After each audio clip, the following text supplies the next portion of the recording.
Bom dia, família! No vídeo de hoje nós vamos falar sobre um tema muito perguntado, muito pesquisado, principalmente por pais cristãos. O que a Bíblia diz sobre a adolescência?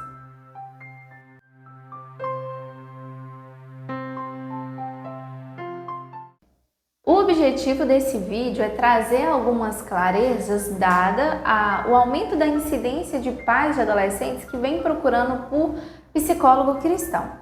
Então, algumas pessoas me mandam mensagem: Débora, você é cristã? E aí eu achei interessante a gente fazer esse vídeo, alguns esclarecimentos que os pais também precisam saber disso. O primeiro ponto é que não existe, na verdade, psicólogo cristão, ok? Você, quando vai procurar um psicólogo, ele precisa estar registrado num conselho, geralmente regional, do estado ao qual ele pertence. E a psicologia, ela é uma profissão, né? Então não existe uma escola, por exemplo, onde vai formar psicólogos cristãos. Só que o psicólogo, ele é um ser humano, ele tem as suas crenças e ele, enquanto psicólogo e também uma pessoa cristã, ele vai ter alguns valores que fazem parte dele de alguma forma, que vão acompanhar algumas condutas. Então, a orientação do conselho, né, com relação à psicologia e com relação a essas crenças, quer qual for, né, independente da religião, independente do credo da pessoa, é fato que a conduta do psicólogo não pode interferir, essas crenças não podem interferir nessa conduta do psicólogo. Por exemplo, um psicólogo cristão, ele não deve dizer ao paciente que ele precisa ir à igreja ou convidá-lo para um culto. Inclusive, convidá-lo a algo é algo que também é proibido, porque os limites da relação cliente-paciente e psicólogo precisa ser restrita ali ao consultório mesmo. Essa orientação, ela é válida para você porque, ainda que você esteja frequentando ou esteja levando o seu filho a um psicólogo, por exemplo, você é um psicólogo cristão e consegue observar que o psicólogo que está atendendo o seu filho, ele tem algumas orientações ou ele tem algumas práticas acerca de outra religião ou até mesmo do cristianismo. Isso não é correto dentro das resoluções e orientações previstas dentro do conselho.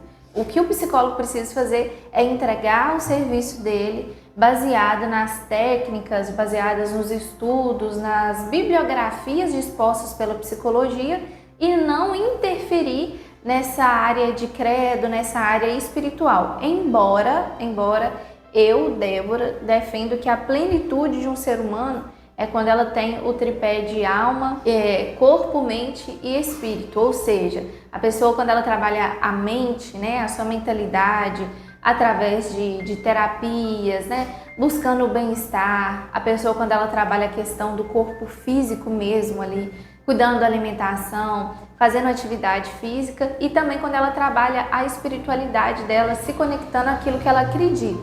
Eu acredito que o ser humano, para ele estar bem no estado pleno, né, de saúde, esse tripé de sustentação precisa estar bem coeso, né? Mas você vai buscar aconselhamentos, né? Você vai buscar uma orientação de espiritualidade fora do consultório. O consultório está aqui para tratar questões mentais. Então, independente, eu gostaria de trazer primeiro essa clareza para você que, independente do credo, da religião do seu psicólogo, ele não está ali para te orientar nesse sentido, ele está ali para ser o seu psicólogo.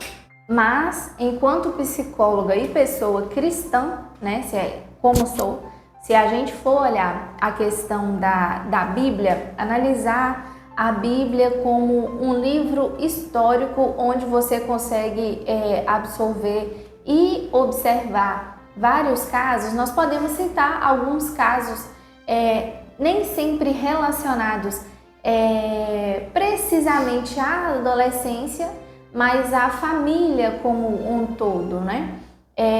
Primeiro que fica muito difícil você falar de adolescência na Bíblia quando Hoje, nos nossos dias, a gente não consegue ter uma definição. A adolescência, ela começa quando, né? Em alguns vídeos eu já falei sobre isso. Qual que é a data que vai começar? Tem meninas que menstruam com 9 anos, então a adolescência para ela começou ali? Sim ou não? É algo que não está expressamente claro. Então, quando a gente vai pegar um livro histórico como a Bíblia, de milhares de anos atrás, também fica difícil você ter essa precisão, tendo em vista que algumas culturas era considerado como adulto a partir de 12 anos, e aí a adolescência, no caso, começou quando? Mas nós conseguimos enxergar na Bíblia o conceito de família, e eu gostaria de trazer 4 exemplos de pais com condutas, né, para a gente observar. Dois exemplos de pessoas que não tiveram uma conduta a ser repetida e outros que serviram de inspiração de conduta de pais para que repitamos. Os 2 primeiros casos de pais, eu gostaria de falar sobre Noé e Samuel. Em alguns vídeos eu falei aqui que a escolha do seu filho, a escolha que o seu filho toma, principalmente aí da adolescência para cima, nem sempre ele vai dizer sobre você, pai. Eu tenho uma filha de 4 anos. Se ela fala palavrão constantemente, isso diz sobre o ambiente que eu estou inserindo ela. Isso diz sobre o que eu, enquanto mãe, eu e meu esposo, enquanto pais, estamos proporcionando a ela. Agora, quando o adolescente, o adulto, né, o filho aí, ele já começa a ter as suas decisões por si próprio, isso não diz tanto sobre os pais. Isso diz também sobre escolhas que o filho tem. Estes são essas 2 características desses casos que eu gostaria de trazer para vocês. Nós temos Samuel, né, que desde pequeno a Bíblia fala que a mãe dele deixou ele aos cuidados do Senhor ali no tabernáculo, né, porque ela entregou ele para Deus. A história conta, inclusive, que ela não poderia ter filhos, e ela fez essa espécie de voto: se o Senhor me der um filho, eu o entregarei todos os dias da vida dele. Então Samuel, ele cresce ali em integridade, né? Logo desde criança tem esse relato de que Deus falava mesmo com ele, e ele cresceu nesse caminho de integridade e retidão. Acontece que os filhos de Samuel, embora o pai fora ali um exemplo de integridade, os filhos não seguiram o mesmo caminho, e isso deixa muito claro na Bíblia. A mesma coisa a gente tem sobre o caso de Noé, que foi tido como justo na terra. Segundo o livro, Deus fala que vai destruir a terra com um grande dilúvio, e enxergou em Noé o único íntegro, o único justo, assim. Então começa-se uma nova era da humanidade, segundo a história, a partir de Noé. Ele tinha 3 filhos, né? Então um cara que a gente pode se dizer tido como justo perante Deus. O que a gente tem para falar de Noé? Que ele não era perfeito, mas que, pela visão do próprio Deus, ele era alguém justo. Mas de Noé vem a descendência de Cã, que tende a ser uma descendência perversa, talvez assim como Caim, quando começou com Adão. Enfim, são escolhas que, independente do caráter, independente da retidão dos pais, são escolhas que os filhos tiveram. Outros dois exemplos que a gente pode observar, que já não diz tanto sobre a orientação dos pais aos filhos, é quando lemos as histórias de Davi e de Eli. Inclusive, Eli era juiz e sumo sacerdote da época em que Ana, a mãe de Samuel, entregou ele no tabernáculo. Então, é um pouco até estranho você analisar como Eli conseguiu conduzir Samuel. Então, talvez a gente consiga trabalhar a questão das escolhas aí. Como Eli conseguiu conduzir Samuel a um caminho de santificação, digamos assim, e os próprios filhos, né? A Bíblia conta que ele era, qual é a palavra que a gente pode dizer?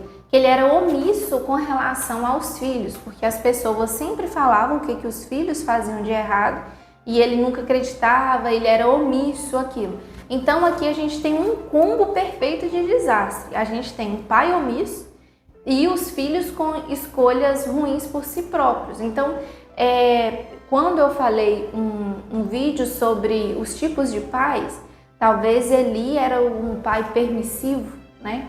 E não democrático, como é o que a gente tem como plano ideal de pai, digamos assim. Mas essa é a trágica história de Eli, que inclusive culmina na morte dos 2 filhos dele. Quando ele sabe disso, ele também morre. Enfim, é uma tragédia mesmo.